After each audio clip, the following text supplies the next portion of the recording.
भैया एगो औरत आई बड़ी दुर्गा जी के मंदिर में, दुर्गा जी के मंदिर में आके अभी लगाओ तरी कैसे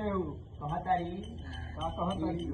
मैया देवी रो लालन जाई देवी